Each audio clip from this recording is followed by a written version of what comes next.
నమస్తే, welcome to mirror TV.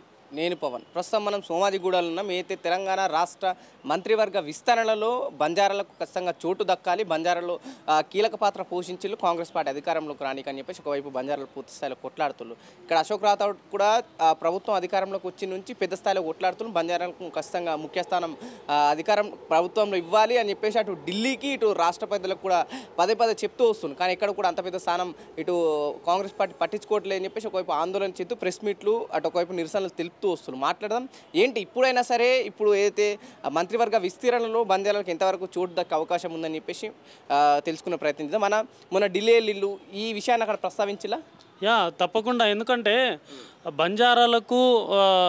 బంజారాలకు ఆశీర్వాదం ఇచ్చింది, బంజారా సామాజిక వర్గానికి తోడ్పాటు ఉండేది ఎప్పుడు కాంగ్రెస్ పార్టీ. ఎందుకంటే నేను 1980 నుంచి, ఎందుకంటే 1976లో 108 ఆఫ్ 1976 జీవో తీసుకొచ్చి ఈరోజు ట్రైబల్స్ని అందరినీ రిజర్వేషన్ కేటాయించి వాళ్ళ ఇంట్లో అందరినీ ఆశీర్వాదం పుంజుకుంది ఇందిరమ్మ గారి తోడే మేము బంజారాలు ఉంటారు. ఆ విషయాన్ని మేము గుర్తు చేసుకుంటూ ఇంకో పైక రాజీవ్ గాంధీ గారు ప్రధానమంత్రి అయినప్పుడు పంచాయతీరాజ్ యాక్ట్ తీసుకొచ్చి 3,500కు పైగా తండాలు ఉన్నాయంటే ఈరోజు రాజీవ్ గాంధీ వారి ఆశీర్వాదాలతోనే ఈరోజు కాంగ్రెస్ పార్టీతోనే ఈరోజు తండాలు ఏర్పడడం జరిగింది. అలాగే సోనియా గాంధీ గారి ఆశీర్వాదం తెలంగాణ రాష్ట్ర ప్రజల మీద ఉంది. సపరేట్ తెలంగాణ రాష్ట్రాన్ని తెచ్చి మన హక్కులను మనం కాపాడుకునే కోసం మనం ఎన్నో పోరాటాలు చేసిన తర్వాత ఈ తెలంగాణ సాధించుకున్నాం. అయితే తెలంగాణ సాధించుకున్న తర్వాత 10 సంవత్సరాలు కాంగ్రెస్ పార్టీని గుర్తించడంలో విఫలమయ్యారు. 10 సంవత్సరాలు కాంగ్రెస్ పార్టీ మొత్తం ఓట్లు లేవు, గెలవకపోవడంలో కారణమైపోయింది. ఒకవైపు టీఆర్ఎస్తోనే 10 సంవత్సరాలు అధికారం ఉన్నప్పుడు బంజారాలంతా ఒకవైపు ఉండే అప్పుడు కొన్ని అందరూ తెలంగాణ ఒక స్పిరిట్, తెలంగాణ ఒక వేవ్ నడిచింది. అప్పుడు అందరూ బంజారా సామాజిక వర్గం మొత్తం ఒక వేవ్గా టీఆర్ఎస్ పార్టీని గెలిపించి 10 సంవత్సరాల పాటు అధికారం ఇచ్చారు. కానీ ఈరోజు 10 సంవత్సరాల తర్వాత ప్రజాపాలన పేరుతోని ఇందిరమ్మ పేరు చెప్పి ఈరోజు ప్రజాపాలన ఏర్పాటు చేసిన తర్వాత మాకు ఈ విధంగా అన్యాయం జరుగుతుంది. ఎమ్మెల్యే సీట్లలో అన్యాయం జరిగింది. ఈ 40 లక్షలు ఉన్న జనాభాకు 4 సీట్లు ఇచ్చి మా ఇంకో సామాజిక వర్గం 4 లక్షలు ఉంటే వాళ్ళకి 7 ఎమ్మెల్యే సీట్లు ఇచ్చారు. అక్కడ అన్యాయం చేశారు. మాకు 10% రిజర్వేషన్ ఉంటే అవుట్ ఆఫ్ 40 ఎమ్మెల్సీ సీట్స్లో 4 ఎమ్మెల్సీ సీట్ రావాల్సింది 1 ఎమ్మెల్సీ సీట్ అన్యాయం జరిగింది. పార్లమెంట్లో అన్యాయం జరిగింది, కార్పొరేషన్లో అన్యాయం జరిగింది. మరి ఇంకెన్ని సంవత్సరాలు పార్టీలో అన్యాయం జరుగుతుంది, ప్రభుత్వంలో అన్యాయం జరుగుతుంది. కేవలం ఓట్లు వేయడానికి మాత్రమే బంజారా సామాజిక వర్గాన్ని వాడుకుంటారని చెప్పేసి పై స్థాయి నాయకులందరికీ రాహుల్ గాంధీ గారిని కలిసాం, కేసీ వేణుగోపాల్ గారిని కలిసాం, మల్లికార్జున్ ఖర్గే గారిని కలిసాం, పవన్ ఖేరా గారిని కలిసాం, మీనాక్షి నటరాజన్ గారిని కలిసాం, మహేష్ కుమార్ గౌడ్ని కలిసాం, దీపాదాస్ మున్షి గారిని కలిసాం, డీకే శివకుమార్ గారిని కలిసాం.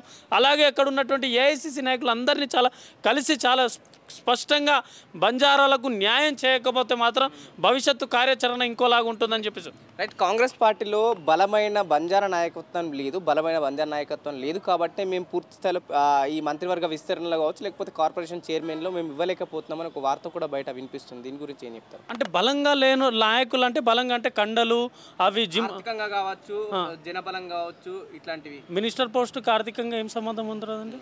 మినిస్టర్ పోస్ట్ చేయాలంటే అన్న లక్షల కోట్లు అవసరమా?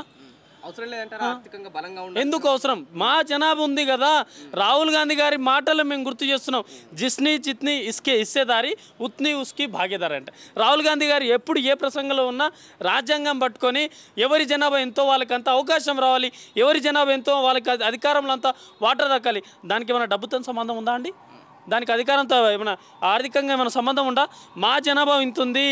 ఎస్, ఈరోజు అవుట్ ఆఫ్ 64 కాన్స్టిట్యున్సీ మేము తీసుకొచ్చింది 40 కాన్స్టిట్యున్సీలో ఎక్కడైతే 40,000 నుంచి 1,20,000, 1,30,000 వరకు ఓటు బ్యాంక్ ఉన్నటువంటి నియోజకవర్గంలో కాంగ్రెస్ పార్టీ గెలిచింది. ఎందుకంటే ఈరోజు హైదరాబాద్లో కాంగ్రెస్ పార్టీ గెలవలేదు? ఎందుకంటే ఈరోజు రంగారెడ్డి ఏరియాలో కాంగ్రెస్ పార్టీ ఎందుకు గెలవలేదు?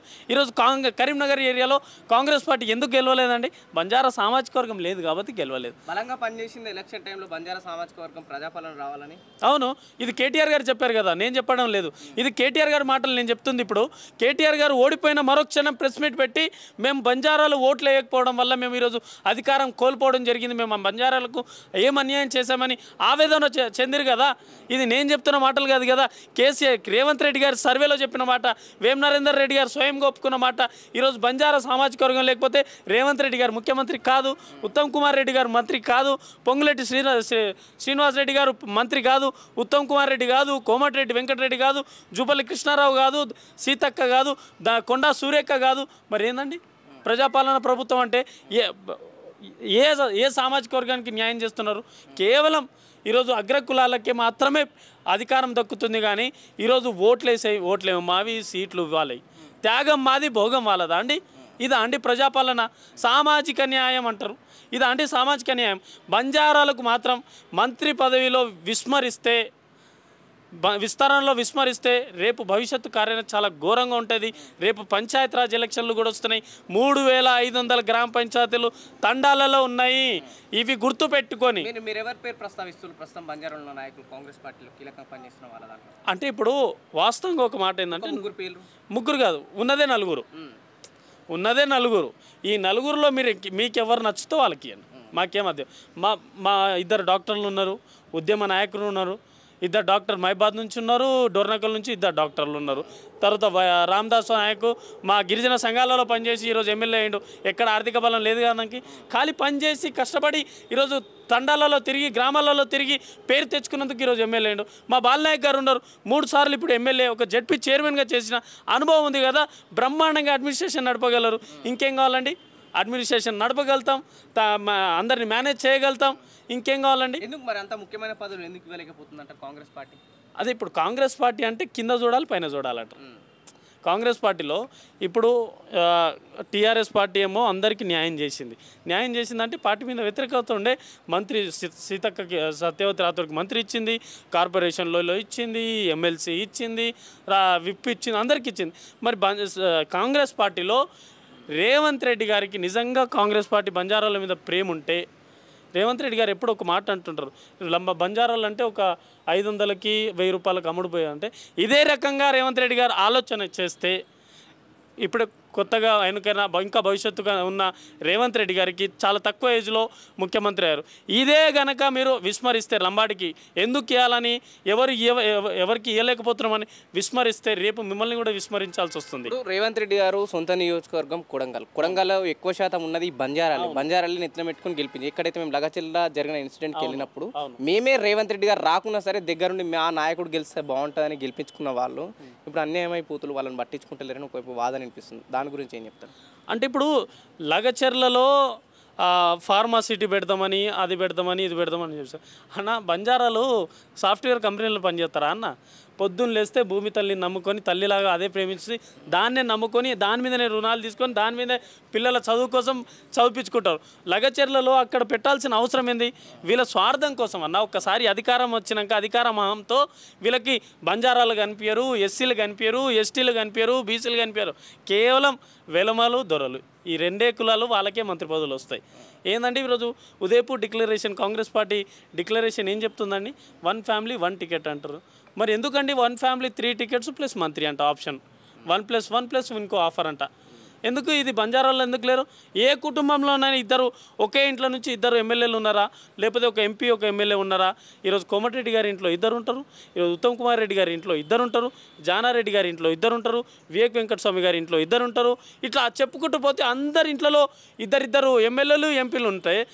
అదే నాయకునికి ఇంకో ఎస్సీ, ఎస్టీ, బీసీ నాయకులకు అవకాశం ఇస్తే వారు రాజ్యాంగం వెళ్తారు కదా. ఇది మీ ఇంట్లోనే కావాలి, మీ పరిపాలనే, ఓట్లు ఎందుకు మీరే వేసుకోండి, మమ్మల్ని ఎందుకు అడుగుతారు?